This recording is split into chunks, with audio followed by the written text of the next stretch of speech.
주님의 은혜가 함께 하시기를 축복합니다. 오늘 말씀의 제목, 당신의 혀는 훈련되어 있습니까? 이런 제목입니다. 하나님은 우리가 성숙되기를 원합니다. 이때 정말 중요한 문제 중에 하나는, 성숙의 한 표지 중에 하나는 언어입니다. 언어. 그러니까 말을 잘하는 사람은 다른 사람을 세워줍니다. 그리고 다른 사람을 하나님께 잘 인도하는 그런 능력이 있고 그런 은혜가 있습니다. 그리고 다른 사람에게 상처를 주지 않습니다.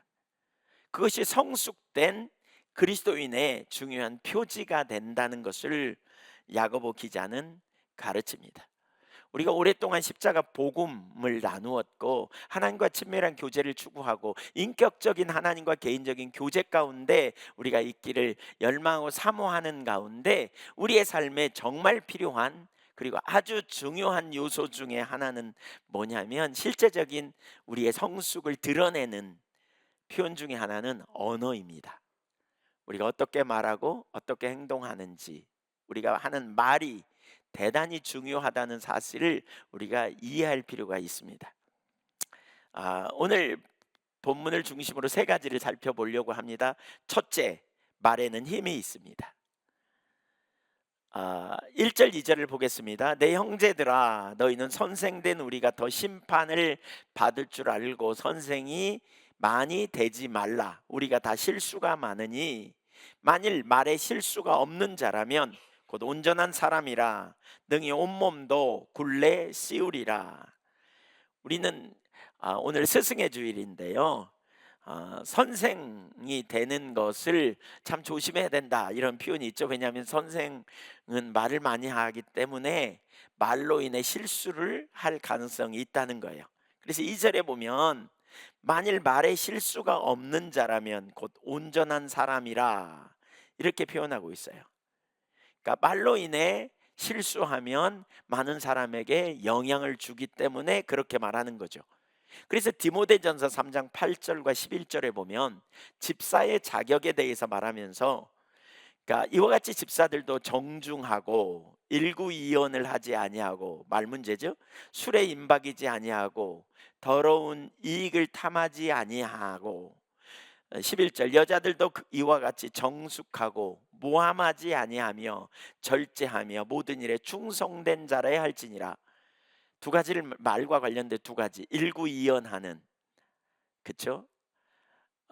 말을 자꾸 바꾸는 것을 지적하고요. 또 하나는 뭐예요? 모함하는 거죠. 모함. 그러니까 거짓으로 다른 사람을 비방하는, 이런 이야기를 말하는 거예요. 그러니까 왜 이렇게 그 지도자에게 말에 대한 영역의 중요성을 요구할까? 말에는 사실 굉장한 영향력이 있기 때문입니다. 제가 금방 많은 말을 했지만 그 말이 사라져버린 것 같잖아요. 근데 사라지지 않았죠. 들은 분들이 있기 때문에 그 말이 남아있단 말이에요. 그래서 말에 실수가 없는 사람은 온전한 사람이다. 그러면서 그 굴레 씌운다, 그 말은 온몸도 잘 통제할 수 있다, 이렇게 표현해요. 말에 실수가 없어야 돼요. 우리가 말을 잘할 수 있어야 돼요. 야고보서 3장 3절부터 5절까지 보면 두 가지 예를 들어 설명합니다. 3장 3절, 우리가 말들의 입에 재갈 물리는 것은 우리가 순종하게 하려고 그 온 몸을 제어하는 것이라. 또 배를 보라. 그렇게 크고 광풍에 밀려가는 것들을 지극히 작은 키로서 사공의 뜻대로 운행하나니, 이와 같이 혀도 작은 것이로되 작은 지체로되 큰 것을 자랑하도다. 이 혀의 중요성, 혀의 영향력을 설명하기 위해서 두 가지 예를 드는데, 하나는 뭐냐면 달리는 말을 통제하기 위해서 그 입에다가 재갈을 물리는데 그 재갈이 중요하다는 거죠. 그렇죠? 이 재갈을 물려서 잡아당기면 서고 이리 하면 가게 되는 이런 일들. 그 다음에 또 큰 배라 할지라도 이 배가 어디로 방향을 트느냐는 그 배에 있는 키와 관련이 있다라는 거죠. 그래서 작은 것으로 큰 것을 조절할 수 있다, 이렇게 말합니다. 이처럼 우리 입술은 우리 몸에 비하면 아주 작지만, 우리 혀는 작지만 이것이 엄청난 영향력을 가질 수 있다는 거예요. 영향력을. 즉 혀에 엄청난 힘이 있다 이렇게 말해요. 우선 성경을 잘 보면 말에는 축복과 저주의 능력이 있습니다.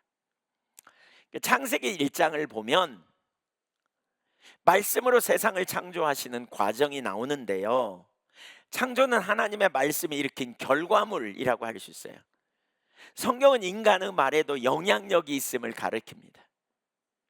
우선 민수기 22장에 보면 출애굽하던 이스라엘 백성들이 약속의 땅 가나안을 들어가기 전에 요단 동편에 이제 모압 왕 발락이 위기를 느껴요. 이스라엘 민족이 매우 강력하니까. 그래서 그 지역에 있는 선지자 발람을 초청해 가지고 돈을 주면서 저들을 저주하라고 사주합니다. 그랬더니 발람이 가가지고 높은 곳에 서서 이스라엘 백성들을 바라보면서 저주를 하려고 입을 여는 순간에 저주가 나가지 않고 축복이 나가요. 이런 일이 반복되니까 너 왜 저주하라 그랬더니 축복해 이렇게 말하니까 발람이 뭐라 그러냐면, 하나님이 그렇게 하신다, 하나님이. 그래서 내가 저들을 저주할 수가 없다. 저주하려고 마음 먹고 입을 여는 순간 축복이 저들에게 나간다 이렇게 표현해요. 자, 여러분 보세요. 발람이라고 하는 사람이 이스라엘 민족을 향해 저주를 퍼부었다고 그 저주가 임할까요? 임할까요? 네, 임하는 것 같아요. 만약에 저주를 하든지 뭐 퍼붓든지 말든지 아무런 영향력이 없다면 하나님께서 저주하든지 말든지 내버려 뒀을 거예요. 근데 왜 저주를 못하게 막았을까요? 저주 대신에 오히려 축복의 말을 하게 했을까요? 사람의 말에 영향력이 있기 때문에 그렇게 했다는 사실을 우리가 기억해야 돼요. 시편 109편 18절 말씀을 보겠습니다. 시편 109편 18절 시작. 또 저주하기를 옷 입듯 하더니 저주가 물같이 그의 몸속으로 들어가며 기름같이 그의 뼛속으로 들어갔나이다. 여러분, 저주의 말이 사람에게 영향이 있다는 거예요. 뼛속으로 들어가고 살 속으로 들어간다 이렇게 표현하고 있거든요. 장신대학 대학에서 구약학을 가르치는 하태경 교수가 쓴 글을 보면 이런 표현이 있어요. 히브리어에서 말씀을 가르치는 다바르라는 단어에는 두 가지 의미가 포함된다 이렇게 말하면서 말이라는 의미와 사건이라는 의미가 포함되어 있다. 곧 히브리서에서 다바르라는 말은 하나님의 말씀을 가리킬 때 말하거든요. 말씀, 이게 다바르인데 그 단어 속에는 말과 더불어 사건이라는 의미가 포함되어 있다는 거예요. 그러니까 하나님이 말씀하시면 그대로 되니라 이걸 의미하는 거예요. 말에는 영향력이 있다는 것을 가르치는 거예요. 특별히 하나님의 말씀에는 강력한 영향력이 있다. 믿으십니까? 근데요, 하나님의 말에만 있는 게 아니고요, 하나님의 사람들에게도 말에 영향력이 있다는 걸 가르치는 성경 구절이 많아요. 누가복음 10장 5절 예를 보세요. 한 예로 우리가 누가복음 10장 5절 6절 같이 읽어봅니다. 시작. 먼저 말하되 이 집이 평안할지어다 하라. 만일 평안을 받을 사람이 거기 있으면 너희의 평안이 그에게 머물 것이요 그렇지 않으면 너희에게로 돌아오리라. 자, 보세요. 예수님이 제자들에게 이렇게 말하는 게, 어느 집에 들어가든지 이 집에 평안이 있을지어다 샬롬 이렇게 말하는 거예요. 샬롬, 샬롬, 샬롬, 평안이 있을지어다 이렇게 지금 말하는 거예요. 그러면 그 집에 평안을 받을 만하고 합당하면 그 평안이 임할 거라는 거예요. 근데 합당하지 않으면요, 다시 돌아와서 내게 임할 거래요. 자, 옆에 사람한테 평안하시기를 축복합니다 한번 이렇게 해보세요. 예, 말로만 고개만 끄덕하지 말고 평안을 축복합니다 이렇게 다시 평안을 축복합니다. 시작. 네, 어떻게 임해요? 돌아와요. 네, 이 영향력이 있다는 거예요. 이게 말의 영향력입니다. 실제로 그렇게 말하는 거예요. 그러니까 여러분, 다른 사람을 축복해야 되겠어요? 안 해야 되겠어요? 이제부터 축복을 많이 하세요. 축복. 제가 오늘 일부 예배 마치고 나가는 분들한테 계속 축복을 빌었어요. 축복합니다. 축복합니다. 축복합니다. 그냥 이분들이 복 받으면 너무너무 좋고, 또 혹시 또 합당 안에서 저한테 오면 또 좋고 또 근데 근데 여러분, 축복의 말을 하라는 거예요. 이게 영향력이 있어요. 영향력. 예. 또 한 예를 들어볼까요? 창세기 12장 3절을 보면 이렇게 말합니다. 이렇게 시작. 너를 축복하는 자에게는 내가 복을 내리고 너를 저주하는 자에게는 내가 저주하리니 땅의 모든 족속이 너로 말미암아 복을 얻을 것이라 하신지라. 하나님이 아브라함에게 주신 약속이에요. 아브라함은 하나님의 사람이잖아요. 하나님의 사람인 아브라함을 어떤 사람이 축복하면 그 사람을 하나님이 축복하겠대. 아브라함을 만약에 하나님의 사람인 아브라함을 저주하잖아요. 그러면 그 사람을 하나님이 저주하시겠대. 그러니까 우리가 어떤 말을 하느냐 되게 중요해요. 옆에 있는 사람이 하나님의 사람이라면 여러분, 축복하면 그 축복이 그분에게도 임하고 나에게도 임한다는 거예요. 맞습니까? 다시 한번 축복해 주세요. 이제 5사람씩 축복하라 그러면 얼마든지 할 것 같죠? 아까 제가 일어나서 하라 그런 게 그거예요. 한번 축복해 주세요. 앞뒤로.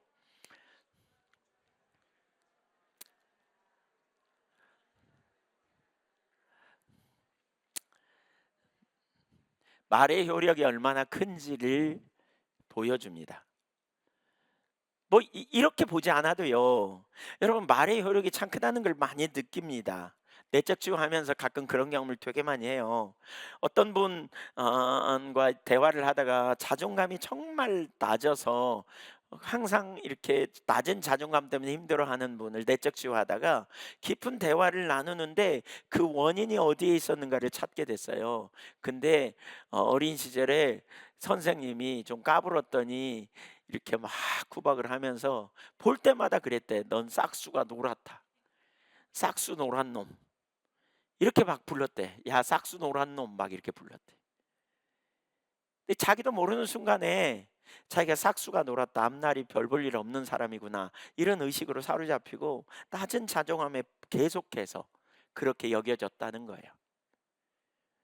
이 사람이 왜 자존감이 낮고 자기는 되는 것도 별로 없고 자기는 할 수 있는 것도 별로 없다고 생각이 오랫동안 커가지고도 지금 그렇게 자존감이 낮은 이유가 뭘까? 자기는 잘할 수 있는 게 없다, 자기는 잘 못한다, 이런 의식이 뭘까? 어린 시절에 선생님이 참 문제가 있죠. 싹수 노란 놈, 까불고 장난하고 말도 안 듣고, 그러니까 그렇게 무심코 내밀었겠죠. 근데 그게 영향력이 있다는 거예요. 여러분, 그런 실험을 과거에 텔레비에서도 했고 본 적이 있을 거예요. 제가 이런 설교를 하면서 이렇게 우리 무슨 텔레비에서 실험한 이야기들, 이런 얘기들이 되게 많더라고요. 그런데 유튜브를 제가 찾아봤는데 서울의 성수고등학교 한 반에서 실험한 이야기가 올라와 있어요. 2개의 유리병을 준비해 가지고요, 거기다가 밥을 집어넣었대요. 그리고 한쪽에는 감사합니다 이렇게 써고 한쪽에는 짜증나 이렇게 써놨어요. 예. 그러면서 학생들로 하여금 지나가면서 한쪽 밥을 향해서는 고마워, 사랑해, 이런 얘기를 하게 하고, 다른 병에는 미워, 싫어, 짜증나, 재수 없어, 이런 말을 계속 하게 했다는 거예요. 부정적인 말. 너무 웃기잖아요. 말도 안 되는 얘기 같잖아요. 근데 시간이 지나면서 달라졌어요. 그 테레비 실험에서 점점 변하는 모습을 보여줘요. 한쪽은 점점 시커매져요.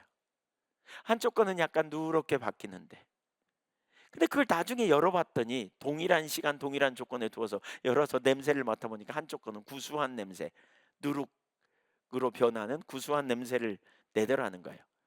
근데 나쁜 말을 들은 밥은 새카맣게 변해요. 곰팡이 나가지고. 너무 웃긴 얘기 같지만 실험을 통해서 실제로 이런 일들을 증명했다는 거예요. 이처럼 말에는 굉장한 능력이 있다니까요. 말에는.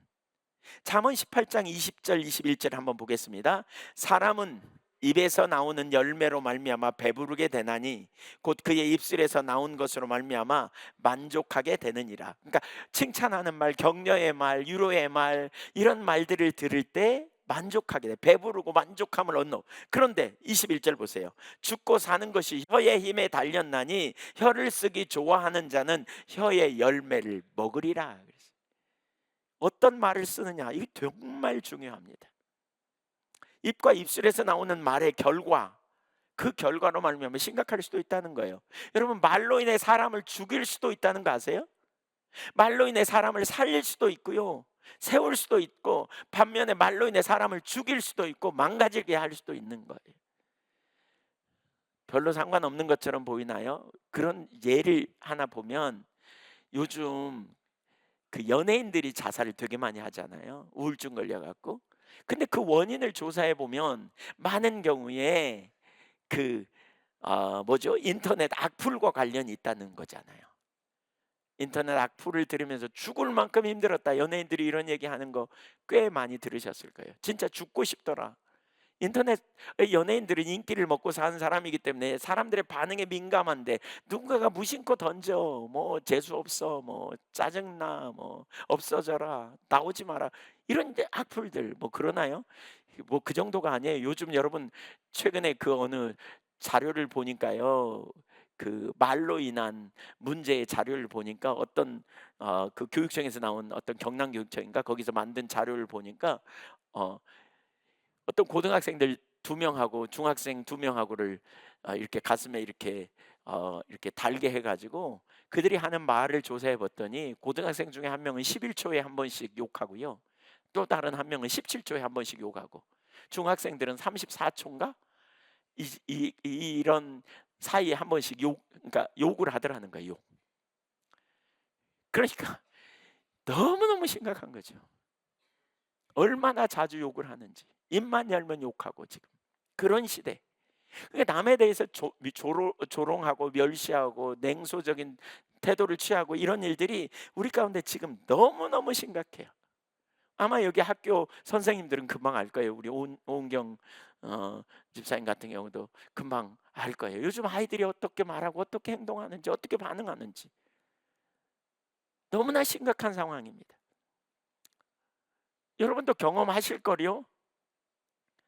아마 여러분이 어린 시절에 들었던 어떤 말 한마디가 기억에서 지워지지 않는 거, 뭐 그 말이 격려의 말이고 여러분을 세워주는 말이고 인정하는 따뜻한 말이었다면, 부정적인 말 한마디 들었던 거, 그거, 저도 그런 말이 생각이 나요.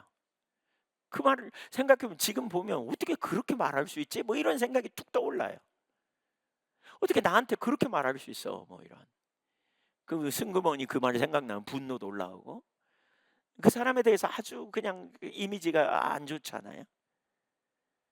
그런 말로 인해 정말 우리 삶이 침체되게 만들고, 또 평생 아픔으로 남아있게 할 수도 있는 거죠. 말로 인해 자신감과 용기를 가질 수도 있고, 말로 인해 낙담과 자제를 경험하게도 되는. 그래서 마태복음 12장 36절과 37절을 보면, 이 말에 대해서 하나님이 강력하게 표현합니다. 예수님이 이렇게 말합니다. 시작. 내가 너희에게 이르노니 사람이 무슨 무익한 말을 하든지 심판날에 이에 대하여 신문을 받으리니 내 말로 의롭다함을 받고 내 말로 정죄함을 받으리라. 신문 받는다는 게 뭐예요? 너 왜 그 말 했냐? 너 왜 그 쓸데없는 말을 해가지고 저 사람을 아픔을 줬냐? 이런 신문을 받는다, 그런 표현이잖아요.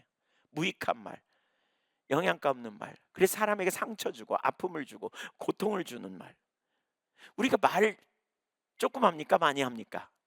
말 별로 안 한다고 생각해도 말을 적지 않게 합니다. 그래서 그 전문가들은 하루에 25,000에서 3만 개의 단어를 말한대요. 근데 그거를 책으로 쓰면 70쪽 분량의 책 한 권이 된답니다.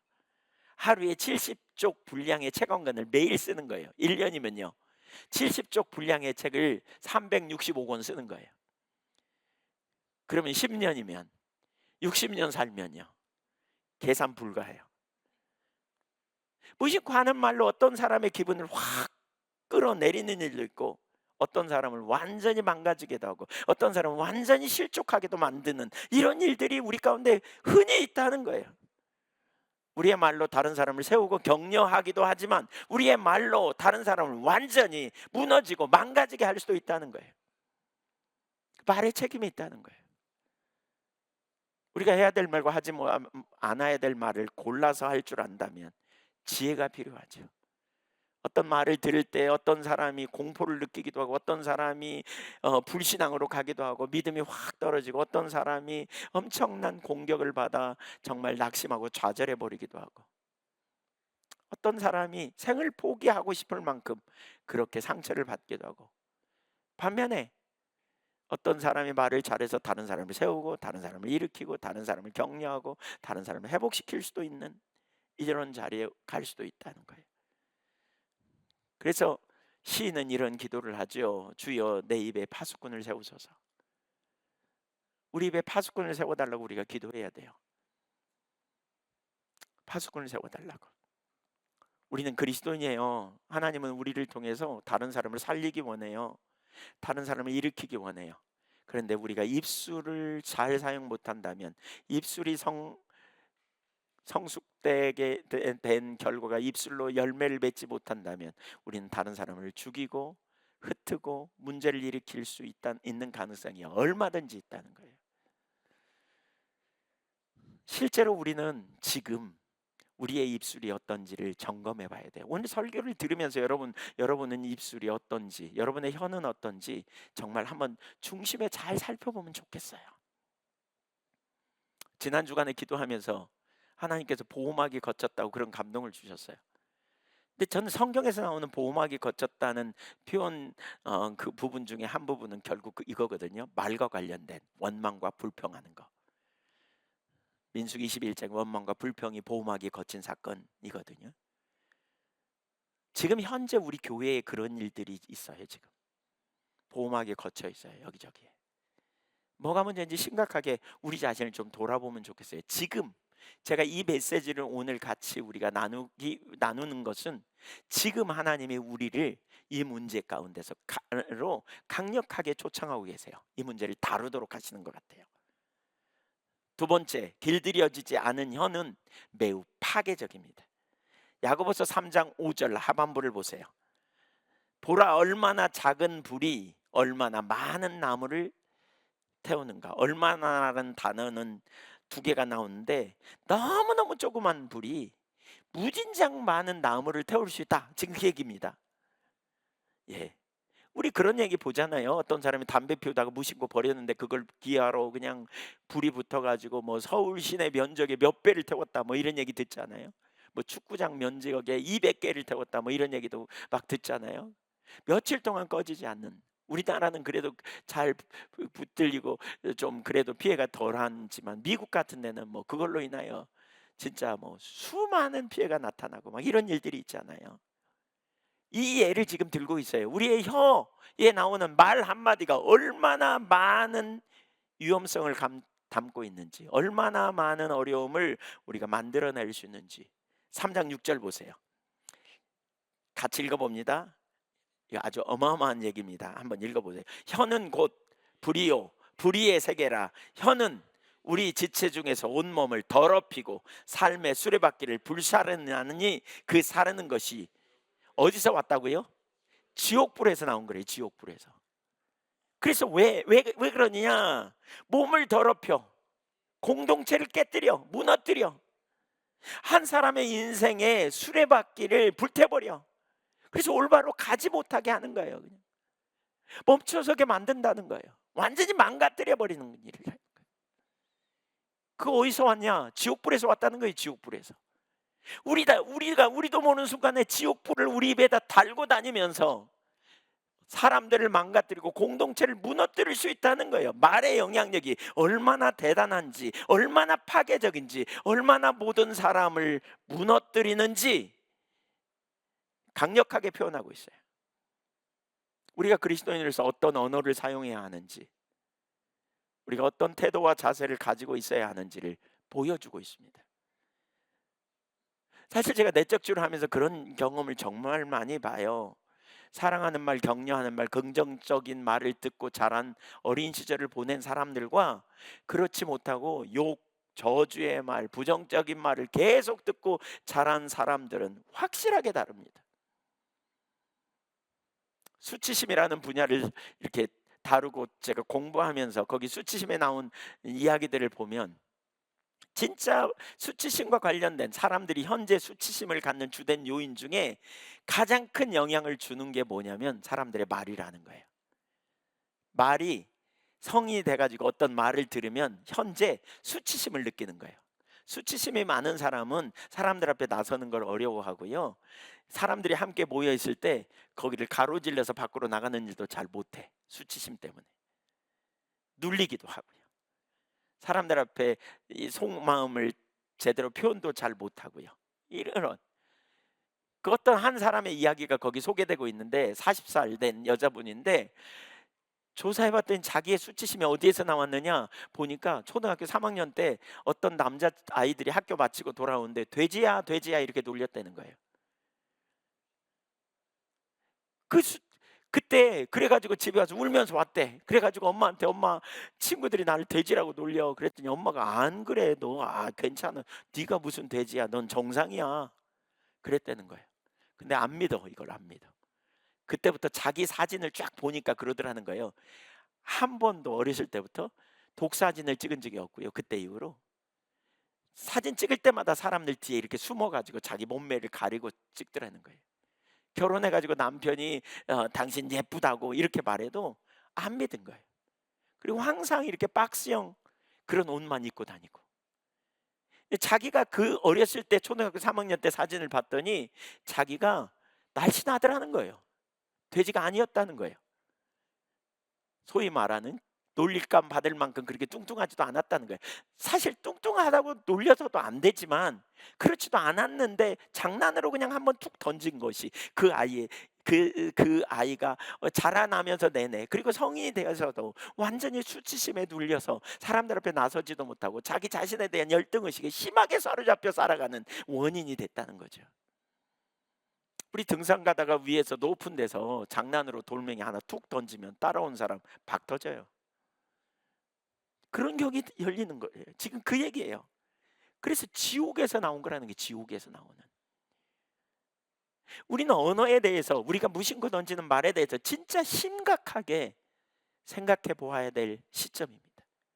내가 말하는 것이 어떻게 사람들에게 얼마나 영향을 미치고 얼마나 많은 영향력을 가지는지. 문제는 그 혀가 쉽게 길들여지지 않는다는 거예요. 그래서 3장 7절 8절 보세요. 여러 종류의 짐승과 새며 벌레와 바다의 생물은 다 사람이 길들일 수 있고 길들여 왔거니와 혀는 능히 길들일 사람이 없나니 쉬지 아니하는 악이요 죽이는 독이 가득한 것이라. 모든 벌레나 생물 길들일 수 있는데 혀는 어렵다는 거예요. 아주 그래서 무서운 일을 저지르는 파괴적이고 죽이는 독이 끊임없이 나오는 이런 가진다는 거예요. 그래서 지혜의 책 잠언에서 이런 사람들에 대해서 뭐라고 말하느냐. 잠언 16장 27절을 보면 이렇게 말합니다. 같이 읽어보겠습니다. 시작. 불량한 자는 악을 꾀하나니 그 입술에는 맹렬한 불 같은 것이 있느니라. 불을 달고 다니. 여기 불. 말했다 하면 상처 주고 말했다 하면 문제를 일으키고. 26장 18절 19절 보세요. 18절 먼저 읽어볼까요? 시작. 횃불을 던지며 화살을 쏘아서 사람을 죽이는 미친 사람이, 그러니까 불화살을 쏘아갖고 가만히 서 있는 사람 확 쏘아갖고 죽이는 사람은 미친 사람이라는 거예요 지금.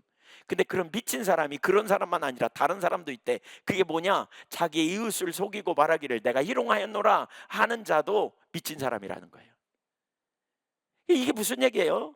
가만히 있는 사람에게 불화살 쏘아서 죽이는 사람 미친 사람이라면 이처럼 남을 속이거나 나쁜 말을 하여 큰 상처를 입히고도 나는 손해 입히려는 마음이 없어서 그냥 재미삼아 해본 거야. 심심풀이 삼아 한번 해본 거야. 그거 갖고 뭐 상처받았다 그래. 이런 사람 다 미친 사람이라는 거예요. 미친 사람, 미친 사람. 왜 이렇게 강력하게 말할까요? 말이 그만큼 파괴적이니까요. 조심해야 된다는 거예요. 조심해야 돼요. 여러분 중에 혹시 최근에 말로 인해 상처받은 분 계세요? 그런 경험이 있는 분 한번 손 들어 보실래요? 네, 손 내리세요.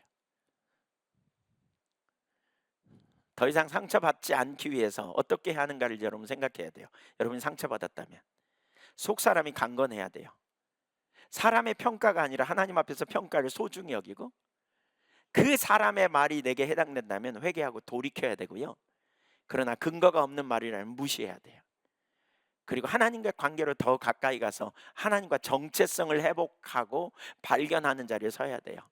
사람들이 정말 말이 난무하는 세계 속에서 우리가 살기 때문에 그런 세계 속에서 우리가 어떤 자세와 어떤 태도를 가지고 하나님 앞에 반응할지 우리가 돌아봐야 돼요. 우리는 하나님 앞에서 사람의 말이 아니라 하나님 앞에서 하나님의 평가가 소중하다는 걸 받아들이고요, 사람을 통해서 어떤 말이 우리에게 오면 그 말을 우리가 우리 자신에게 적용시키고 맞으면 회개하고 아니면 잘라내야 돼요. 그것이 속사람이 강건케 되는 거예요. 우리가 우리 자녀들도 그렇게 키워야 돼요. 예, 그렇게 서십시다. 말로 인해 상처받았다면 여러분 그렇게 하나님 앞에서 정체성을 발견할 수 있기를 축복합니다. 또 하나 물어보겠습니다. 최근에 여러분 중에 여러분의 말로 인해 상대방이 힘들어하는 것을 경험한 적이 있으세요? 상대방이 여러분의 말로 인해 당황하고 상대방이 여러분의 말로 인해서 좀 상처를 받았을 것 같다, 이런 느낌을 받은 경험이 있는 분 손 들어보세요. 네. 예. 제가 아는 분들이 여러분 있는데 손 안 드시네. 본인은 모를 거예요. 근데 어떤 분들이 와서 이번 주간에 유난히 저에게 와서 말하더라고요. 상처받았다고, 말로 인해서. 근데 여기 앉아 계세요 지금. 근데 몰라요 본인들은. 네. 그냥 무심코 지나가면서 톡 던진 거예요. 근데 상대편을 배려하지 않고 한 말.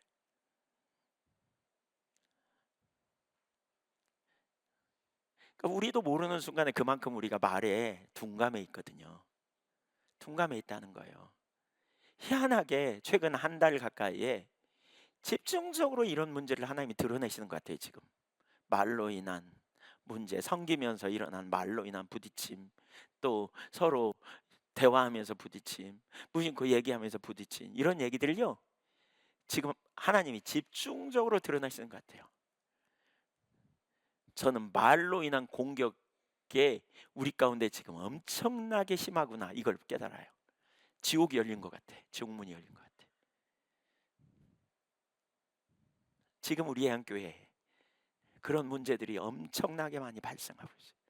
아니 이전에 있었을 거예요. 근데 안 보였는데 최근에 더 드러내시는 것 같아요. 저는 그걸 절망적으로 생각하지 않습니다. 왜냐하면 기회를 주신 거라고 생각합니다. 지금 다뤄야 될 시점이라고 생각합니다. 지금 이 문제를 우리가 정직하게 직면하고 해결해야 된다고 생각합니다. 해결해야 된. 사실 여러분이 깨달았다면 그런 문제 가지고 진짜 애통해야 합니다. 애통해야 됩니다. 그리고 저는 이런 풍토가 돼야 된다고 생각해요. 여러분이 말로 인해서 누군가에게 상처를 받으면 찾아가서 얘기하세요. 그렇게 말하시면 안 된다고. 되게 어른들이 어린 사람들에게 말할 때 말로 인해 무심코 던진 말인데 그런 말로 인해 상처받는 사람들이 있어요. 그래서 얘기해서 알려줘야 돼요. 제가 보니까 몰라 본인들은. 알려드려야 돼요. 진짜 내가 이렇게 그리스도인으로서 내가 하나님을 영화롭게 하고 하나님 기쁘시게 하는 삶을 살려고 하는데 말로 인해서 다른 사람이 상처받았다면, 내가 나로 인해서 상처를 받게 되었다면 우리는 진짜 크게 내가 말을 하는 버릇에 문제가 있구나 이렇게 인식하고 크게 애통해야 돼요. 그리고 씨름해봐야 돼요. 무심코 말하는 거. 오늘이 부부의 날이잖아요. 21일 둘이 하나 된다 그래서 부부의 날이에요. 가정 안에서 말로 인해 상처를 주고받지 않은지 봐야 돼요. 소위 말하는 아군끼리 총질하는 거죠. 화살질하는 거죠. 정말 하나님 앞에 우리의 잘못된 습관을 이제 끊어내야 되는, 그것을 위해서 우리가 애써야 되는 시간이 아닌가 싶어요. 잠언 26장 20절 보실까요? 잠언 26장 20절 한번 읽어봅니다. 시작. 나무가 닿으면 불이 꺼지고 말장이가 없어지면 다툼이 쉬느니라. 공동체 안에 분란을 일으키는 말장이가 있다는 거예요. 말을 자꾸 만들어내고 남의 말을 들으면 전달해서 그것도 그냥 있는 그대로 전달이 아니라 자기 의견을 거기다 넣어가지고 부정적인 걸 확장시켜서 전달하고, 그런 사람들이 끊어져야 된다. 그런 사람들이. 그런 평화가 넘친다 이렇게 말해요. 제가 보니까 이런 일들은 우리 한교회에 많이 줄었어요. 많이 없어요. 제가 볼 때는 거의 없어요. 근데 최근에 일어나는 이런저런 상처에 무심코 하는 상대편이 상처 받을 거라고 생각지도 못하고 하는 이런 말버릇이죠, 말버릇. 이런 문제를 하나님이 엄청 다루시는 것 같아요. 우리가 사람들을 사랑을 표현할 때 말로 표현하잖아요. 행동으로 표현하기도 하지만, 그런데 말로 똑같은 이 혀를 가지고 독설을 퍼붓는다면 어떻게 될 것인가? 그래서 교회 안에 반드시 다뤄져야 될 문제고, 가정 안에서 다뤄져야 될 문제예요. 이 한교회 여기 오기까지 그런 일들이 되게 많았어요. 견디기 힘든 홍역을 치렀어요. 온갖 비방과 후욕이 난무했고요. 그걸 통해 진짜 많은 것을 배웠어요. 우리가 누군가에게 대해 추측해서 판단하고, 그런 다음 자신의 판단에 기초해서 부정적으로 말하고, 뒤에 가서 말하고 또 전달하고, 그 사람만 빼놓고는 싹 얘기해가지고 바보 만들어 놓는 게 얼마나 쉬운지 몰라요. 근데 그런 부분들을 정말 많이 다뤘거든요.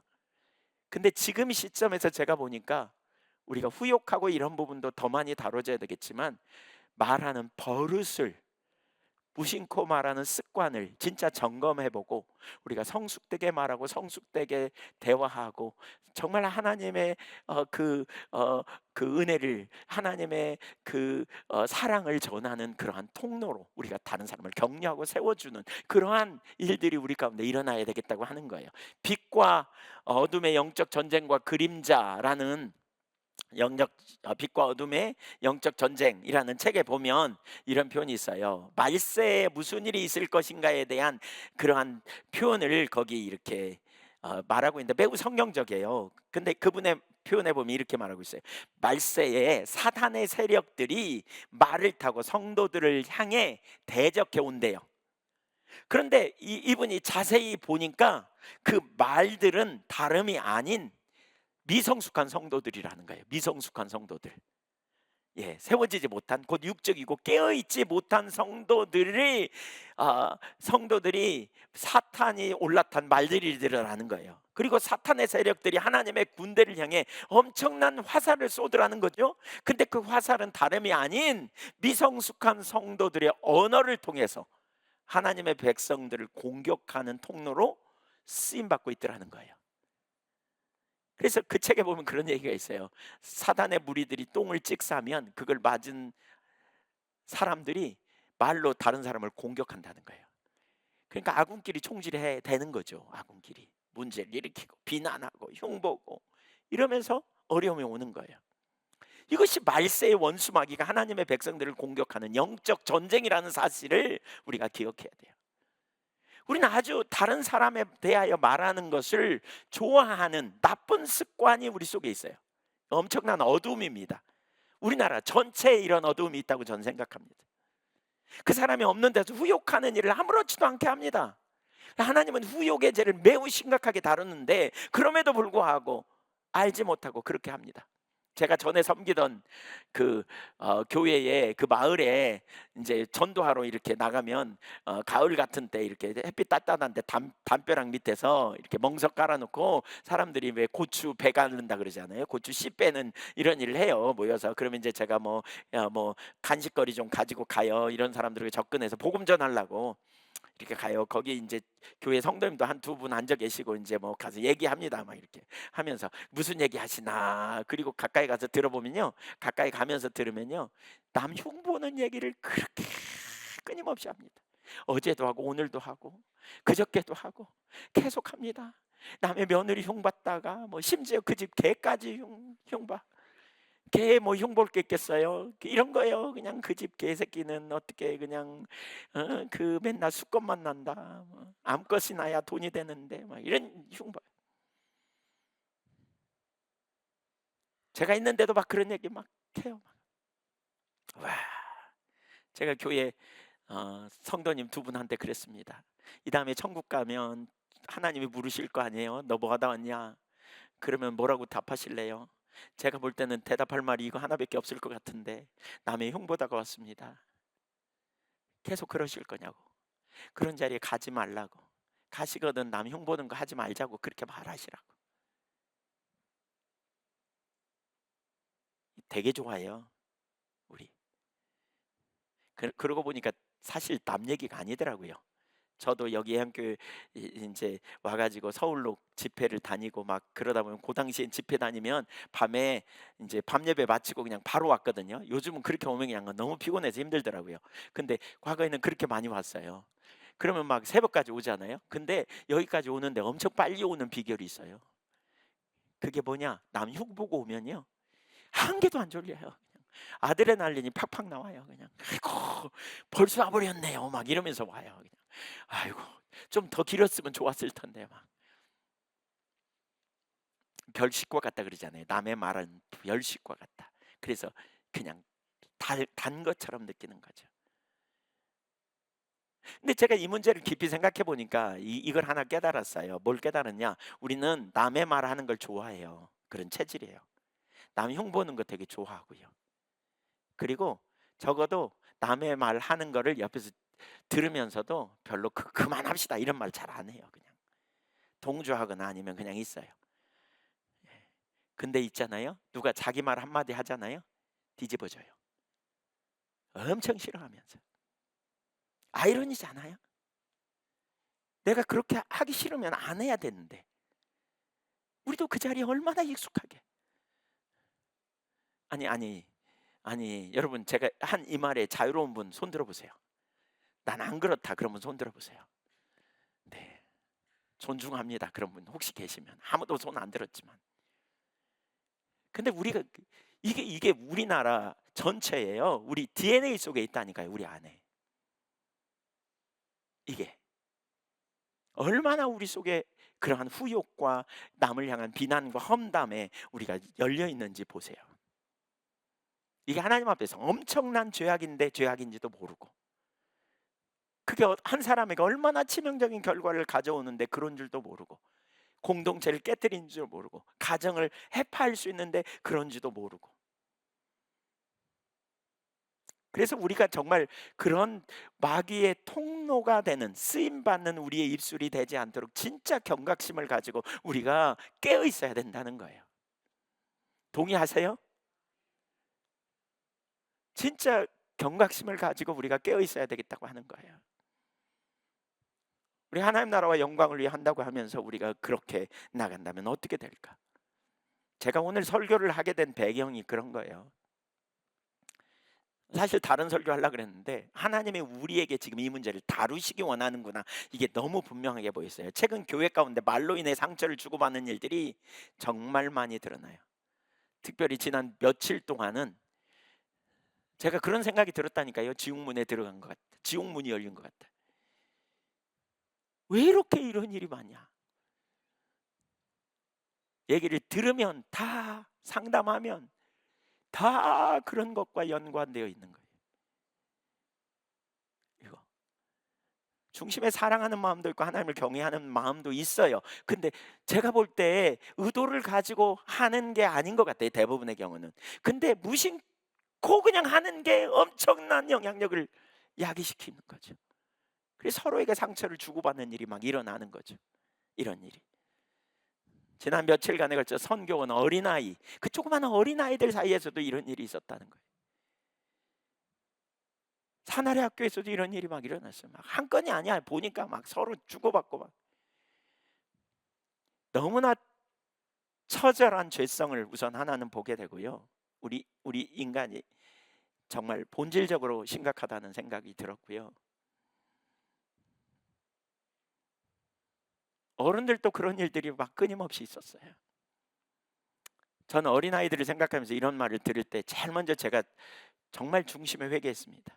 제 말을 돌아봤습니다. 제가 오늘 말씀을 나누면서 사실 여러분의 말을 돌아보십시오. 돌아보기를 권면합니다. 제가 진짜 하나님 앞에서 어떤 태도를 가지고 말을 사용하고 있는지를 보게 됐어요. 저는 남을 후욕하는 자리에 제가 있지 않은지 돌아볼 때 전혀 그렇지 않다고 말할 수가 없는 것 같아요. 저는 정직하게 언제나 말한다고 하나님 앞에서 말할 수 있는가? 그렇지 못한 모습을 제가 보게 된 것 같아요. 내가 다른 사람하고 얘기할 때 아이들이 듣는 데서 다른 사람들에 대해서 칭찬하고 격려하고 인정하는 말만 했는가 돌아볼 때 그렇지 않은 제 모습을 상당히 보게 됐어요. 중심에 회개하는 자리로 먼저 가게 되는 것 같아요. 아이들은 어른들에게 보고 배워요. 우리의 문제가 결코 우연이 아닌 걸 우리는 기억해야 돼요. 우리 자신을 정말 중심에 돌아봐야 된다고 생각해요. 제가 아이들과 직접적으로 만나서 아이들과 교제하는 시간이 이번 학기는 거의 없었지만 그 아이들의 잘못이 결국 우리 어른들의 잘못과도 연관이 있다고 보여졌어요. 교회 전체가 사실 이 말과 관련해서 우리가 하나님 앞에 대면하고 회개하고 끊어내지 않으면 이 문제 해결 안 된다는 생각이 들었습니다. 저는 어린아이들만 있는 줄 알았다니까요. 근데 이번 주간에 보니까 어른들끼리도 상처받은 이야기, 희한하게 그 얘기가 집중적으로 제 귀에 들려요. 이번 주간에 그 말을 들었다고 하는 사람은 있는데 한 사람은 알지도 못해 지금.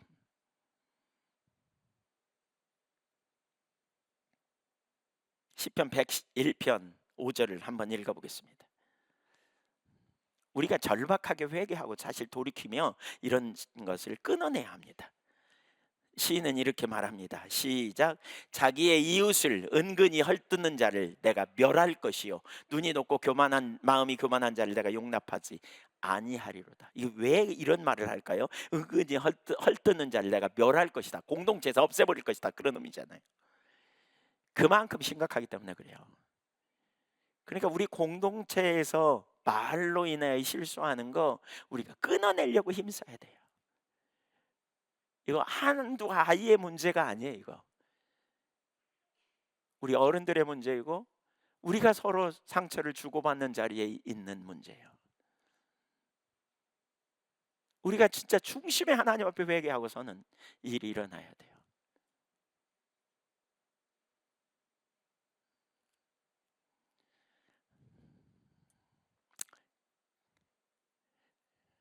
원수마귀가 우리의 말을 통해 우리를 넘어뜨려요. 제가 가끔 그런 경험을 하거든요. 사람에게 시험이 들락말락 할 때 참고 견뎌요. 에이, 참아야지.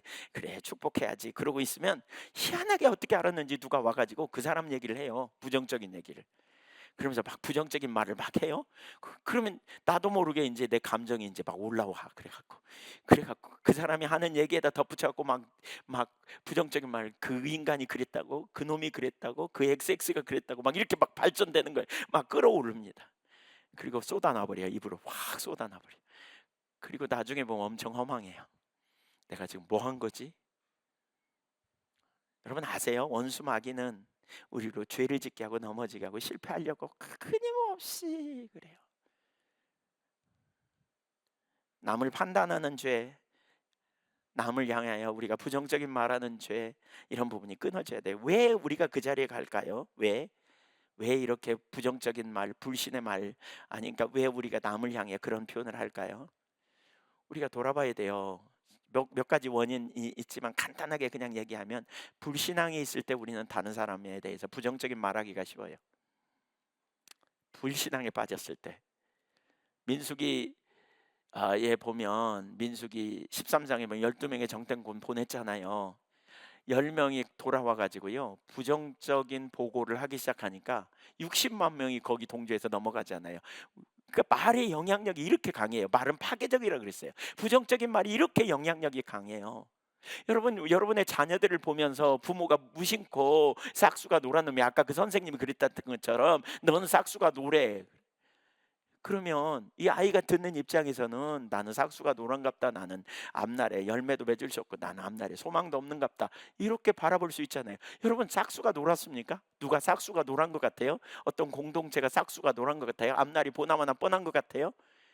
그래서 우리 그리스도인은 믿음의 눈으로 보는 거예요.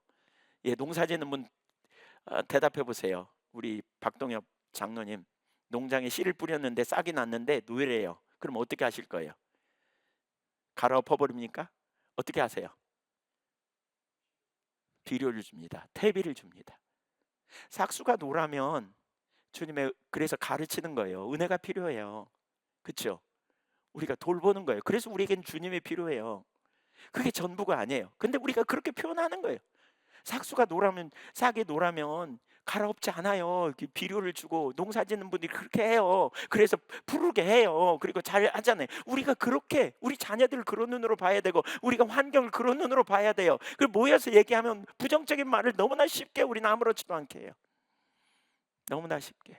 내가 보니까 소망이 없더라. 되는 게 하나도 없더라. 말만 꺼내면 그런 말을 해요. 그걸 보고 자란 자녀들은 어떻게 될까? 그걸 듣는 옆 사람은 어떻게 될까? 영향력이 있다니까요. 파괴적이라니까요. 불신앙. 내가 말하는데 불신앙적인 사고를 가지고 있지 않은지 우린 돌아봐야 돼요. 근데 아무렇지도 않게 얘기해요. 되는 게 한 개도 없네. 뭐 앞으로도 가능성이 없어 보이네. 뭐 너무나 쉽게, 너무나 쉽게. 또 편견에 우리가 빠졌을 수 있어요. 편견. 어떤 편견이요? 예, 자기가 보는 게 전부라고 생각할 수 있고 자기식으로 오해를 하고 자기식의 생각을 가져올 수 있죠. 예를 들면 사무엘하 16장에 보면 시므이, 그러니까 사울 다윗이 자기 아들 압살롬에게 쫓겨서 도망가잖아요.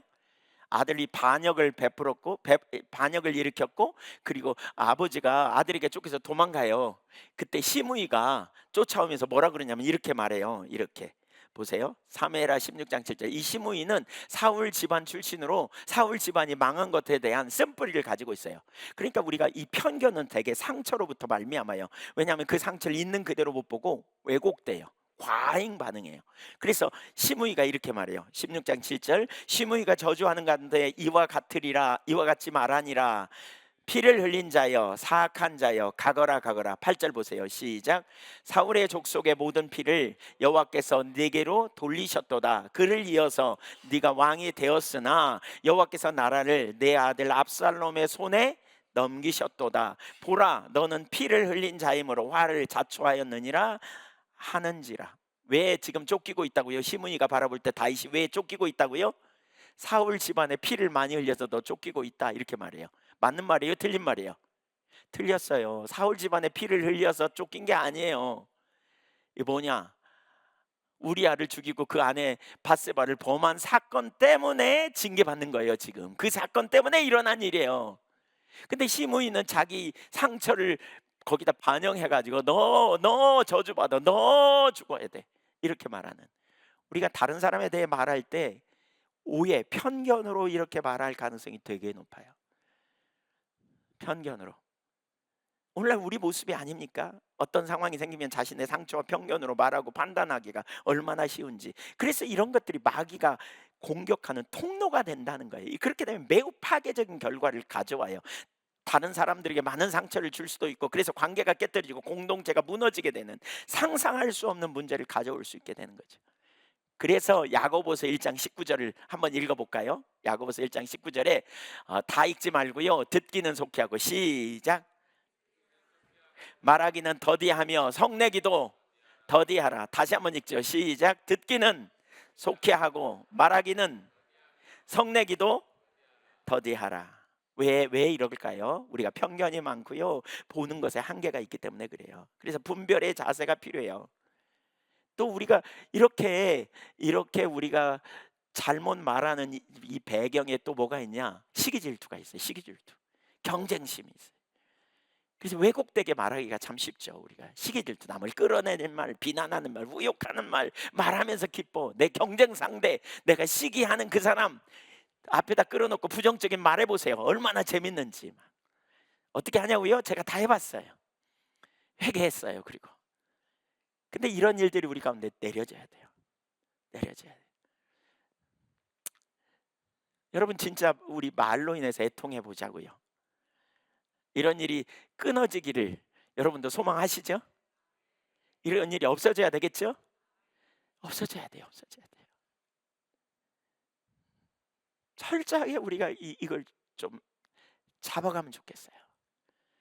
진짜 우리가 그런 부분에 노출된 걸 회개하고요, 내가 습관이 되어서 그렇게 말하는 게 잘 안 되면 막 그런 일에 자꾸 훈련하려고 해야 돼요. 조롱해. 뭐 이런 조롱을 하죠. 부부간에도 막 어떤 사람들한테 말해. 우리 집사람은요 일찍 일어나요. 예, 오후에 드라마 재방송될 때는 일어나요. 뭐 이렇게 아내를 그렇게 깎아내리는 거죠. 그럼 아내는 남편을 향해 뭐라 그래요? 예, 그냥 또 조롱하는 말로 막 비난하는 말로 서로. 우리 이런 거 완전히 끊어내야 돼요. 상대편을 향해 조롱하고 사람을 향해 비난하고 아무리 화가 나고 뒤집어져도 해야 될 말과 안 해야 될 말이 있어요. 주워 담을 수 없어요, 그거. 이 원수가 우리를 공격하고 해방하는 통로라는 걸 기억해야 돼요. 세 번째, 성숙된 사람의 말. 9절 보겠습니다. 9절부터 11절까지 읽어봅니다. 시작. 이것으로 우리가 주 아버지를 찬송하고 또 이것으로 하나님의 형상대로 지음을 받은 사람을 저주하나니 한 입으로 찬송과 저주가 나는도다. 내 형제들아, 이것이 마땅하지 아니하니라. 샘이 한 구멍으로 어찌 단물과 쓴물을 내겠느냐. 우리 말에는 양면성이 있습니다. 우리가 하나님을 찬송하면서 동시에 하나님의 형상대로 지음받은 사람을 저주할 수 있다는 거예요. 이게 얼마나 심각한 문제냐는 거예요. 여러분, 오늘 설교를 들으면서 그런 분도 있을 수 있어요. 여러분의 부모님이 생각날 수도 있어요. 우리 부모님이 말이 강해가지고 나한테 칭찬 한번 잘 안 해주고, 뭐 물론 이제 칭찬은 잘 기억 안 나고 그런 말만 생각날 수도 있는데, 학교 선생님이 생각날 수도 있고, 또 여러분이 잘못했던 것도 생각날 수도 있을 거예요. 근데 우리가 그런 부분에 경각심을 가지고 돌이키는 자리로 가야 된다고 생각이 돼요. 사실 이번 한 주간 동안 그래서 우리 사나리 학교는 수업 다 폐지하고 집중적으로 하나님 앞에 이런 문제 다루려고 합니다. 얼마나 심각한지, 그런 영역이, 이게 얼마나 큰 영향력이 있는지 말이. 저는 교회적으로도 그래야 된다고 생각하는 것 같아요. 지금 그러기를 원하시는 것 같아요, 하나님께서. 우리가 말로 인해서, 그 말로 독서를 퍼부어서 그 자녀가 어떤 상태로 갔는지 우리가 생각한다면 그런 부분도 진짜 중심에 회개하고 지금부터라도 우리 말이 중단돼야 돼요. 독설의 말, 잘못된 말, 부정적인 말, 불신의 말, 이런 말들 끊어내야 돼요. 얼마나 소중한 사람들입니까, 한 사람 한 사람. 하나님의 눈으로 볼 때 하나님의 형상으로 창조된, 하나님이 그 영혼을 위하여 자기 목숨을 아끼지 않고 내놓을 만큼 사랑하는, 우리가 그런 시각을 가져야 됩니다. 그러면 어떤 말을 해야 되는가? 네 가지를 좀 살펴봅니다. 첫째, 믿음의 말을 하십시다.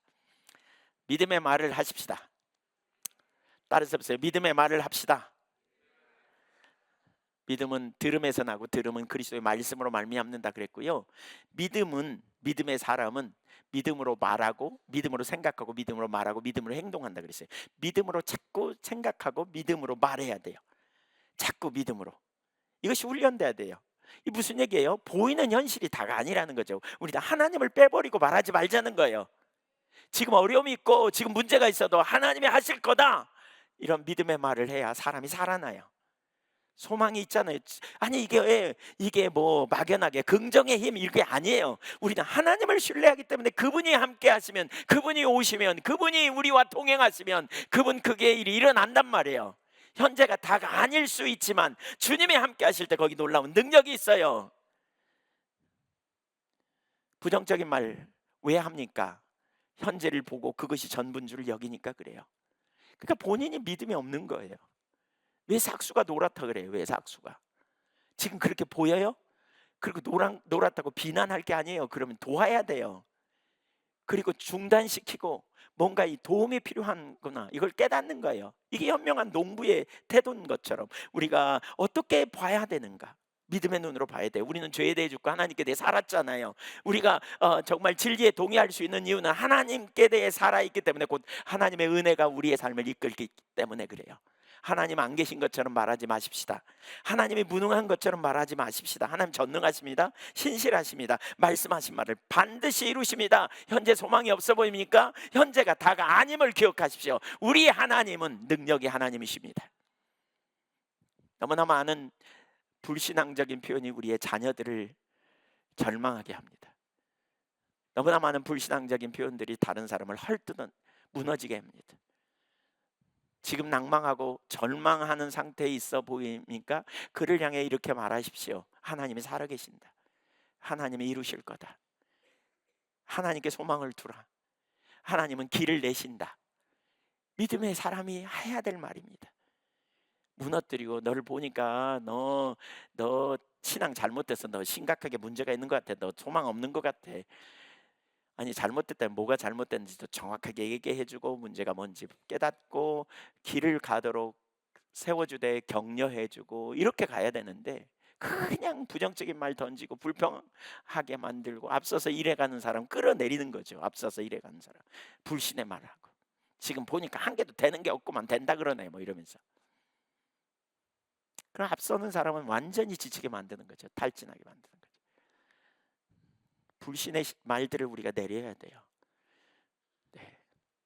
아이들을 보면서 그들의 미래를 보세요. 전 믿음의 눈으로 아이들을 보려고 합니다. 지금 비록 말을 더듬기도 하고 지금 비록 행동이 좀 온전하지 못한 것 같기도 하고 지금 비록 터덕거리기도 하고 지금 비록 수치심이 많아요. 부끄러움이 많아고 앞에 못 나서도 그들이 전부가 아니잖아요. 그게 전부입니까? 아닙니다. 그래서 우리가 학교를 하고 그래서 우리가 교회 교육을 하고 그래서 우리가 아이들을 붙들고 기도하고 그래서 우리가 정말 주님을 의지하고 나가는 거 아닙니까? 불신앙적인 말을 우리가 끊어내자고요. 끊어내자고요. 믿음의 말을 하십시다. 아멘. 두 번째, 진실을 말합시다. 진실. 4장 24절, 잠언 4장 24절 이렇게 말합니다. 구부러진 말을 내 입에서 버리며 삐뚤어진 말을 내 입술에서 멀리하라. 잠언 4장 24절에 이렇게 말해요. 그러니까 4장 24절 이걸 저기 표준 세번역에 보니까 구부러진 말을 뭐라 그랬냐, 왜곡된 말이라 그랬고요. 그 삐뚤어진 말을 속이는 말이라고 번역했어요. 거짓말 하지 말라는 거예요. 왜곡도 거짓말이거든요. 삐뚤어진 말 하지 말라는 거예요. 여러분, 저는 오래전에 거짓말 안 하기로 작정했습니다. 근데 다시 한번 이번 기회에 제가 결단합니다. 결단. 그 부분에 진짜 작은 영역에서라도 철저하게 진실해야 되겠다. 아이들을 보면서 제가 이런 생각을 하게 됐습니다. 어른된 내가 먼저 그 자리에 서지 않으면서 아이들에게 뭐라고 말하겠는가, 이런 생각이 들었습니다. 우리 자신이 먼저 교회적으로 우리가 그 자리에 서자고요. 우리의 다음 세대가 잘 세워지기 위해서 우리가 하나님 앞에서 정직한 말을 하자고요. 우리가 바르게 서자고요. 하나님은 거짓을 무진장 싫어하십니다. 여러분, 요한계시록 뒷부분에 보면 지옥에 들어가는 목록에 꼭 거짓말은 들어가더라고요. 거짓말은. 그만큼 거짓을 하나님이 싫어하세요. 거짓은 마귀의 그 주특기가 거짓말이에요. 요한복음 8장 44절에. 우리가 무엇이 문제인지도 몰라 거짓말하고. 왜 우리가 거짓을 하냐? 손해보지 않으려고, 유기를 모면하려고 거짓말해요. 눈앞의 이익을 위해 거짓말하는 거 정말 큰 죄예요. 하나님은 정직을 원하세요. 에베소 4장 25절 볼까요? 시작. 그런즉 거짓을 버리고 각각 그 이웃과 더불어 참된 것을 말하라. 이는 우리가 서로 지체가 됩니다. 한 몸의 지체예요. 예를 들어볼게요. 예, 제 눈이잖아요. 눈도 한 지체예요. 입도 지체예요. 그렇죠? 예, 다리, 손과 발이도 지체예요. 근데 이 눈 지체가 보았어요. 뇌에게 알려줬어요. 그래가지고 뇌가 지시를 내려서 입술이 위험하다 이렇게 말해야 돼요. 앞에 낭떠러지가 있어요. 가는데 그러면 눈이 보게 해댔고 입이 위험하다 그래요. 그럼 귀가 듣고 이거를 또 뇌에게 말해서 다리에게 전달을 한단 말이에요. 예를 들면 뭐 그런 일이 동시에 일어나지만 그렇게 한다고 쳐보세요. 근데 귀가 듣기를 거부해. 혹은 입이 나 말 안 할래. 괜찮아 가 그래요. 그럼 그 몸이 어떻게 되겠냐는 거예요. 처박힌다는 거예요. 그러니까 진실해야 될 이유가 어디에 있냐는 거죠. 정직하게. 왜? 우리가 서로 지체가 되기 때문에. 사실 여러분 보십시오. 여러분 선한 그리스도인이 되려고 애쓰는 걸 제가 다 압니다. 우리 그렇게 되려고 애쓰시죠? 대답 좀 해보세요. 여러분 선한 그리스도인이 되기 원하시죠? 영향력을 미치기 원하시죠? 그래서 애쓰는 걸 알아요. 근데 우리 자녀들이 보고 있어. 우리 아빠가, 우리 엄마가 어떤지. 주변 사람들이 보고 있어. 근데 말로 맨날 거짓말해. 말로 맨날 상처를 주는 말해. 이런 문제에 대해서 우리가 어떻게 생각해야 될지, 하나님 앞에 어떻게 서야 할지 우리가 정말 고민하고 씨름해야 될 문제가 아닌가 싶어요. 어떻게 해야 되는지. 그래서 우리가 하나님 앞에서 말하기를 힘써야 돼요. 세 번째, 선한 말을 해야 합니다. 선한 말을 하려고 하십시오. 에베소 4장 29절 보겠습니다. 시작. 무릇 더러운 말은 너희 입 밖에도 내지 말고 오직 덕을 세우는 데 소용되는 대로 선한 말을 하여 듣는 자들에게 은혜를 끼치게 하라. 더러운 말 이래서 더러운이라는 말은 뭐냐? 썩은, 나쁜, 병든, 악취나는 이런 의미입니다. 그러니까 썩은 말 하지 말라, 더러운 말 하지 말라, 악취나는 말 하지 말라 이런 거죠. 병든 말 하지 말라 이 말이에요.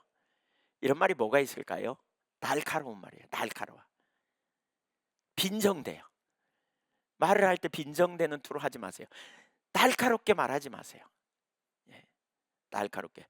제가 과거에 어떤 분이 이런 표현을 하시더라고요. 어떤 목사님이 제가 설교하는 것을 듣고 사람들이 회개하고 돌이키고 막 그러더래요. 그래서 제가 한 설교를 요약해 가지고 교회에서 나눴대요. 너무 필요해서. 너무 중요한 부분이라 나눴대요. 그랬더니 성질을 내더래요. 사람들이 시험 들고 막 그러더래요. 왜 그런지 모르겠다고. 제가 지내놓고 생각해 보니까 이런 게 아닌가 싶어요. 그 중에 하나가 여러 가지 요인이 있겠지만 그 중에 하나는 이런 게 아닌가 싶어요. 말하는 태도, 전하는 태도와 관련이 있지 않나 싶어요. 우리가 어떻게 사람에게 전달하는지, 어떤 식으로 전달해야 되는지 이런 게 되게 중요한 거죠. 어떤 태도로 하느냐. 그러니까 날카로운 말, 빈정낼 말, 욕설, 험담 이런 것들 더러운 말이라는 거죠. 선한 말을 해야 된대. 왜? 그것이 덕을 끼친다는 거예요. 덕을 끼친다는 말은 다른 사람을 세워주는 거예요. 어린아이가 세워지잖아요. 잘 세워져야 돼요. 어렸을 때부터 어떻게 세워요? 좋은 말로, 격려하는 말로, 부드러운 말로 가르치고 사랑으로 섬겨주고, 그래야 어린아이들이 상처받지 않고 잘 자랄 수 있는 거죠. 힘과 용기를 얻고 공동체가 세워지고 다른 사람에게 도움을 주는, 초신자가 교회에 왔을 때 어떻게 세워줘야 되는지, 결혼하고 난 이후에 말로 인해서 망가지는 사람이 있어요. 결혼하고 난 다음에 더 자신감을 잃고 열등감을 갖고 이러면 심각하잖아요. 부부가 서로 세워주고 인정해주고 격려해주고 그리고 서로 말을 기울이고, 그래서 윈윈되는 일이 일어나야 되는데 거꾸로 되는 경우도 있단 말이에요. 말로 인해 상처를 주는. 잠언 17장 9절 한번 읽어볼까요? 허물을 덮어주는 자는 사랑을 구하는 자요. 예, 허물을 구하는 자는, 사랑을 구하는 자요. 그것을 거듭 말하는 자는 친한 벗을 이간하는 자니라. 허물을 덮어주면 관계를 회복시켜요. 다른 사람의 약점을 지적하는 것이 아니라 기도해주고 격려해주고, 그리고 자신의 동일한 약점을 나누면서 격려해줄 때 많은 사람이 세워지는 것이죠. 그래서 어떤 사람이 잘못한 걸 인정하고 받아들이고, 그리고 그걸 격려해주고 세워주면서 뭐가 문제인지 깨닫게 되고, 또 나도 그렇게 넘어졌음을 인정하고 그 가운데 어떻게 내가 세움받았는지를 나누면서 세워주는 거, 이것이 매우 중요한 거죠. 근데 다른 사람의 허물을 자꾸 끄집어내고 말하게 되면 관계가 깨진다는 거예요. 예. 제가 그런 경험이 있거든요. 여러분도 아마 이런 경험이 있을 거예요. 어떤 분이 저에게 잘 알지 못하는 사람에 대해서 부정적인 얘기를 하더라고요. 이렇게 많이. 그 사람은 그렇고 그렇고 그렇고. 제가 그 사람과의 관계가 그 다음에요, 맺어지기가 어려웠어요. 보면 관계 맺기가 어렵더라고요. 그 사람이 그런 사람이라는데. 근데 나중에 알고 보니까 그 사람은 그런 사람이 아니었어요. 그분의 가진 선입견으로 그렇게 말한 거예요. 그래서 참 이 험담이 무섭구나 이런 생각이 들어요. 험담을 하지도 말고 듣지도 말아야 돼요. 우리는 다른 사람. 마지막 네 번째, 말할 때를 분별해야 돼요. 말할 때를 분별해야 돼요. 말할 때를 분별하지 못하면 말하는 사람의 의도와 전혀 다르게 전달되잖아요. 잠언 27장 14절을 보세요. 이에 대한 좋은 실제적인 예가 있어요. 같이 읽어보죠. 시작. 큰 소리로 자기 이웃을 축복하면 도리어 저주같이 여기게 되리라. 밤에 늦게 와서 일하고서 아침에 늦잠 자고 있어요. 늦잠 좀 잘라 그래. 근데 새벽부터 누가 와가지고 막 악을 쓰면서 불러. 안 일어나니까 막 문짝을 두드려. 그래서 왜 그랬더니 축복해. 그리고 가요. 그러면 여러분 어떻게 하겠어요? 뒤집어지겠죠. 뭐 저런 인간이 다 있어 그럴 거예요. 축복한다는 말이 좋긴 한데 때가 왔어. 때가 해야 될 시간에 해야 된다는 거죠. 말할 때와 침묵할 때가 있는 거죠. 그러니까 그러더라고요. 어떤 사람이 우리가 진리를 말해주고 도와줘야 될 때가 있고요. 일단 그 사람이 편이 되어줄 때가 있어요. 감정적으로 뒤집어져 있을 때는 편이 돼줘야 돼요. 이해해주고 공감해줘야 돼요. 그리고 감정이 잦아지면, 왜냐하면 이게 원수의 공격이기도 하거든요. 감정이 확 일어나면 원수가 막 거기 계속 불화살을 쏘아서 무너지게 하거든요. 근데 그럴 때 이렇게 편이 돼 주는 게 되게 중요해요. 과거에 어떤 분이 저한테 그러더라고요. 어떤 집사님이 "목사님 저는 제 아내하고 못 살겠어요." 그래서 "왜 그래요?" "뭐 때문에 그래요?" "제 아내는요 재판관이지 제 편이 아니에요." 그래서 "얘기해 보세요 구체적으로." 그랬더니 어디 가서 밖에 나가서 속이 상해 가지고 돌아온대. 그러면 아내가 집에서 "왜 그러냐."고 "얘기해 보라." 그런대. 그래서 얘기를 하잖아요. 막 위로받고 싶어서 얘기하잖아요. 그러면 "당신이 잘못했구만." 그런대. 그러면 그냥 너무 화가 배가 난대. 예. 잘못한 걸 잘못했다 그러는데 뭐가 문제예요? 이러면 안 돼요. 왜냐하면 내 편이니까. 일단 화났구나, 힘들었구나 공감해 줘야 돼요. '아 힘들었군. 그렇구나.' 좀 심하면 그 인간 '누구야 내가 내버려 안 둘 거야.' 막 이렇게 나오면 엄청 위로가 되겠죠. 예. 그럼 거기서 끝나는 게 아니고요. 정신 좀 차려지면 감정이 좀 잦아지면 고때 얘기하는 거예요. "그래도 당신 이런 부분 잘못한 것 같은데?" 이러면 감정이 돌아와 아니 이게 이성이 돌아왔기 때문에 그런 얘기 듣고 회개도 하고 이렇게 갈 수 있단 말이에요. 언제 말해야 돼요 언제. 감정이 확 폭발됐을 때 막 진리를 말해 막. 예 "나는 진리의 사도다." 막 이러면서 얘기해. 그럼 뺨을 두드러 맞을 수도 있어요. 잘 말해야 돼요 잘 말해. 지혜롭게 말하는 법을 우리가 배워야 한다는 거죠. 서로 피차에 우리가 권면하니까요. 사랑으로 서로 권면하라 그랬기 때문에 이런 게 되게 중요하잖아요. 에베소서 4장 29절에 보면 그 하반부에 이렇게 말해요. "오직 덕을 세우는 데 소용되는 대로 선한 말을 하여 듣는 자들에게 은혜를 끼치게 해라." 우리말 개역 성경에 안 나와 있는 번역이 있어요. 잘 번역되지 않은 부분이 있어요. 그걸 표준 세번역은 뭐라 그러냐? 적절한 때에 덕을 세우는 데 소용되는 대로 선한 말을 하되 언제? 적절한 시기에. 또는 NIV 영어 성경은 필요에 따라서 이런 표현을 해요. 적절한 시기에 필요한 순간에 말하라는 거예요. 때와 상황에 맞춰 말해야 된다는 거예요. 이걸 잠언 25장 11절에 보면 잠언 기자는 이렇게 말해요. 한번 읽어보세요. 제가 참 좋아하는 구절인데 시작. 경우에 합당한 말은 아로새긴 은쟁반의 금사관이라. 꼭 필요한 순간에 기가 막힌 말. 이게 너무너무 귀한 거죠. 몸이 아파서 병원에 입원한 사람 이제 몸이 좀 아팠어. 그래 수술을 해야 돼요. 별로 복잡하지 않은 수술이에요. 그런 사람한테 제가 신방 가갖고 예를 들면 히브리서 9장 27절 펴갖고 한 번 죽는 것은 정하신 이치요 그 외에는 심판이 있으리니 이렇게 하면서 죽을 준비 되셨냐고 막 물어봐 막 죽어요. 그러면 이제 이 사람은 나 죽을 공병인가 막 이렇게 생각할 거 아니에요. 그건 합당한 말씀이 아니에요. 근데 막 9.11 같은 사태가 일어나 가지고 사람이 죽어나고 쓰나미 같은 게 일어나고 막 지진이 일어나서 죽어나고 그러면서 그런 걸 보고 경각심이 부어진 시기에 그쵸? 지금 경각심이 부어져서 '아 죽음이 우리에게 멀지 않구나.' 막 이런 시기에 '한 번 죽는 건 정하신 이시다. 모든 사람이 죽음이 결정돼 있다. 그래서 우리는 죽음을 준비해야 된다. 영원한 날을 준비하셨습니까?' 이렇게 말하면 아주 필요한 순간에 적절한 메시지잖아요. 바로 이런 거죠. 어떤 순간에 어떻게 말하느냐. 이게 어떤 필요한 순간에 그 메시지는 위로와 축복을 주지만 그렇지 않으면 잘못되는 거예요. 중요한 몇 가지를 간단하게 언급해 보겠습니다. 대화가 소통이 잘 안 되면 주변에 사람이 많이 없을 수 있어요. 우리 언어를 돌아봐야 돼요. 여러분 주변에 사람들이 여러분과 대화하는 걸 어려워하면 우리 언어를 뒤집어 봐야 돼요. 내가 말하는데 문제가 있는지를 살펴봐야 돼요. 특별히 이 말하는 것과 관련해서 아주 중요한 한 부분은 목소리 톤입니다. 이 소통 전문가들이 말할 때 갈등의 90%는 부부간의 갈등도 여기 포함된대요. 갈등의 90%는 목소리 톤에 있다 그래요.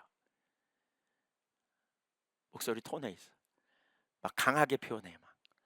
똑같은 말인데 똑같은 말을 좀 강하게 얘기해. 상대편이 푸시받는 것처럼 느끼게 말해. 네. 목소리를 부드러운 말. 예. 이렇게 말해야 되는데 그런 사람 알고 계신 분 고개 끄덕거려 보세요. 네. 네. 별로 없나 보다. 양교회는 다 변화돼 가지고. 부모님이 자녀들에게 말할 때 그렇게 말하면 자녀들은 아주 힘들거든요. 우리 선교회 모임에서 같이 모였는데 말을 강하게 뭐 말 한마디를 해도 강하게 그러니까 부드러운 말로 얼마든지 할 수 있는데 상대편 배려하는데 이거 잘 못하면 이거 훈련하자는 거예요. 훈련하자는 거예요. 그러니까 관계 맺기가 어려운 거죠. 그렇게 되면. 또 상대편의 입장을 생각하고 말하는, 이 말을 들으면 어떨까? 내가 저 사람이라면 어떤 생각이 들까? 이런 말을 우리가 하는 훈련이 필요하죠. 무엇보다 진짜 중요한 덕을 세우기 위해서 진짜 중요한 건 칭찬하고 격려해 주는 거예요. 칭찬하고 격려해 주는. 칭찬과 격려가 필요 없으세요, 여러분? 아니에요. 저도 오늘 스승의 날에 꽃을 받고 나서 제가 기분이 좋아졌어요. 격려가 돼. 예. 저도 이 격려가 참 필요한 사람이에요. 너무 위로가 되고 또 그런 것 같아요. 그런 게 아무것도 없는 환경에서 우리가 살아가는 것은 사실 자칫하면 자기 연민에 빠지다가 우울증으로 갈 가능성이 높아요. 그래서 우리는 서로를 인정해 주고 격려해 줘야 돼요. 칭찬해 줘야 돼요. 그래서 심리학자들은 그런 표현을 해요. 한 번 비판했으면 네 번은 긍정적인 표현을 해 줘야 된다는 거예요. 그 불량 청소년들을 조사했더니요, 이런 통계를 가정에서 조사해 봤더니 한 번 칭찬하고 한 번 부정적인 말하고만 해도 불량 청소년이 된다는 거예요. 한 번 부정적인 얘기했다면 네 번은 칭찬해 줬는데, 미국의 위스콘신주의 한 초등학교 2학년 아이들을 조사했는데, 그 통제가 어려운 그런 교실에 선생님이 그냥 아주 어려움을 있는 교실에 알란 맥기니스라는 심리학자가 가서 교실 뒤에서 관찰했대요. 그랬더니 20분 동안, 40분 수업인데 처음 20분 동안 앉아라는 말을 7번 하더래요. 앉아, 이렇게. 돌아다니는 놈들이 많아서 그런겠죠. 근데 아이들이 그러면 앉아 있어야 되는데 안 움직이고 더 돌아다니니까 나머지 20분 동안 27번을 앉아라고 말했다는 거예요. 그럼 아이들이 가만히 있어서 앉았냐? 50%의 아이들이 더 돌아다녔다는 거예요. 그래서 두 번째 시간에 이렇게 심리학자가 말했대요. 명령식으로 말하지 말고 자기 자리에 잘 앉아서 공부하는 학생들을 찾아가서 조용히 칭찬해 보라 그랬대요. 그래서 그렇게 했대요. 그랬더니 돌아다니는 아이들이 33%나 줄었다는 거예요. 소리 안 쳐도. 이게 칭찬의 효과죠. 덕을 끼치는 말, 사람을 세우는 말에 엄청난 능력이 있어요. 능력이 있어요. 격려가 능력이 있어요. 힘이 있어요. 우리가 무조건 없는 것 같고 막 사탕 발림으로 사람 막 유혹하는 게 아니고요. 진짜 잘하는 걸 잘한다고 말하고 또 믿음의 말로 격려해주고, 네, 정말 하나님이 함께 하시면 능치 못함이 없음을 알게 해주고, 그리고 정말 소망을 하나님께 두게 하면서 격려해주는 이 일이 우리에게 너무너무 중요하다는 거예요. 제가 한 예화를 소개합니다. 어느 교수님이 자기 조교로 있는 자매 이야기를 했는데요. 어, 키도 작고 별로 이렇게 잘 생기지 못했는데 진짜 성숙되어 가지고 다른 그 주변에 있는 사람들이 많이 상담을 받으러 온대요. 그 인간관계를 두루 잘 맺고 아주 지혜로운 자매였다는 거예요. 그래서 이 교수님이 물어봤대요. 어떻게 그렇게 자매는 원만하고 성품이, 그리고 많은 사람들에게 이렇게 도움을 주는 그런 사람으로 자랄 수 있느냐고 물었대요. 그랬더니 두 마디 말 때문이었다고 이렇게 말했대요. 그러면서 그 아무도 눈치채지 못한 그 자매의 가정에 대해서 얘기하는데, 자기는 매우 가난한 집안에서 자랐고 2살 때 엄마가 돌아가셨고 아빠가 노름에 빠져가지고 그나마 있는 논과 밭 다 날려버리고 5살 때 아빠가 자살해 버렸다는 거예요. 그러니까 어려운 환경에서 이제 자라갔겠죠. 학교에 들어가면서 늘 주눅들어 있었다는 거예요. 늘 준비물도 제대로 못 가지고 가고 뭐 이렇게 잘 못하니까 늘 주눅들어 있었다는 거예요. 근데 그 담임 선생님이 얼음 선생이라고 별명이 있었대요. 웃지 않아서. 그러니까 얼음 선생, 그 이름만 들어도 알겠죠, 별명이 어떤 사람인지. 이 별명이 붙은 담임 선생님이 어느 날 그를 향해 정말 밝게 웃어주면서 금주야, 너는 보통 놈이 아니야 라고 말하면서 토닥거려 줬다는 거예요. 그 순간 마음에 확 와닿았대요. 그런데 어느 날 하루는 청소 일지를 교무실로 가지고 들여가려는 순간에 다른 선생님들께 말하는 담임 선생님의 말소리가 들렸다는 거예요. 우리 반에 금주라는 아이가 있는데 어려운 처지에서 공부를 하겠다고 애쓰는 것을 보면 제 가슴이 뭉클해요. 저는 그의 얼굴만 봐도 얼마나 기특한지 모르겠어요. 그 아이가 이 말을 듣고요, 선생님이 자기를 그렇게 생각한지 몰랐다는 거예요. 그래서 성서 일지를 가만히 두고 나와서 울면서 집에 돌아갔대요. 그런 다음에 그때부터 완전히 달라졌대요. 밥을 안 먹어도 배가 안 고프고요. 예. 누구를 만나든지 떳떳한 기분이 들더라는 거예요. 그때 이후에 열심히 공부하게 되었고, 그리고 주변 친구들을 그런 영역에서 돕고, 좋은 대학원까지 나가서 많은 사람들에게 영향을 끼치는 그러한 자매가 됐다는 거예요. 여러분, 우리가 이런 세대를 세워야 돼요. 우리 자신이 이런 사람이 되어야 되고요, 이런 세대를 세워야 돼요. 맞습니까? 저와 여러분이 그 자리에 가야 돼요. 저와 여러분이 말로 사람을 죽일 수도 있고 살릴 수도 있음을 우리가 기억해야 돼요. 무엇보다 우리는 언제나 정체성을 기억해야 돼요. 말의 열매가 어디서 나오냐? 야고보서 3장 12절에 보면 나무가 그렇다면 열매가 나온다는 거예요. 무화과 나무가 어떻게 감람나무를 열겠느냐, 포도나무가 어떻게 무화과를 맺겠느냐, 이와 같이 짠물이 단물을 내지 못하느니라 그랬어요. 우리가 변해야 돼요. 우리가 뭐 어떻게 변해요? 우리가 주님의 사람이 되는 거예요. 우리가 하나님의 사람이 되는 거예요. 우리가 하나님을 찾고 하나님을 알고 하나님과 친밀한 교제 가운데 있어야 돼요. 하나님 앞에서 우리의 정체성을 발견하고 우리가 하나님과 동행하는 삶을 살기 위해 애쓰고 하나님과 함께하기를 힘쓰는 자리에 가게 될 때, 하나님 앞에서 우리의 말에 대해 민감함을 가지고 나아갈 때 우리의 혀의 말을 알지 못하신 하나님 앞에서의 삶, 코람데우의 삶을 우리가 살려고 할 거예요. 결론 짓습니다. 여러분의 언어 생활은 어떻습니까? 말에는 영향력이 있지 않습니다. 길들여지지 않은 혀는 매우 파괴적입니다. 우리는 믿음의 사람으로 믿음의 말을 하고 진실한 말을 하고 순결한 말을 하고 하나님의 때에 하나님 주신 필요에 따라서 우리가 말할 수 있어야 합니다. 이런 삶을 살지 못했다면 진짜 애통해하며 이제 이런 삶을 살기를 우리가 결단하면 좋겠습니다.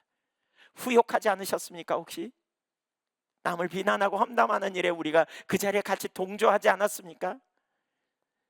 혹시 거짓말하는 자리에 우리가 가지 않았습니까? 더러운 말, 비평하는 자리에 강하게 우리가 말해가지고 부부간에 서로 상처를 주거나 받고 자녀들에게 상처를 주는 주체 안에서 그런 자리에 우리가 있지 않았습니까? 여러분, 중심에 회개하면 좋겠어요. 그런 거에 애통함을 가져야 돼요. 거기에 애통함이 있어야 돼요. 애통하면 하나님이 위로를 해주시고요, 은혜를 부으실 거예요. 내 언어 습관을 바꿔야 되겠다. 내가 이대로는 안 되겠다. 내가 믿음의 사람으로서 나를 통해 은혜를 끼치고 하나님 나라를 드러내고 사람들을 세우는 그런 거룩한 통로가 되어야 되겠다. 이렇게 우리가 크게 결심하면 좋겠습니다. 저와 여러분이 그 자리에 서서 하나님 나라와 영광을 위해 귀하게 쓰임받는 믿음의 종들이 되시기를 소망합니다. 우리 같이 기도하죠.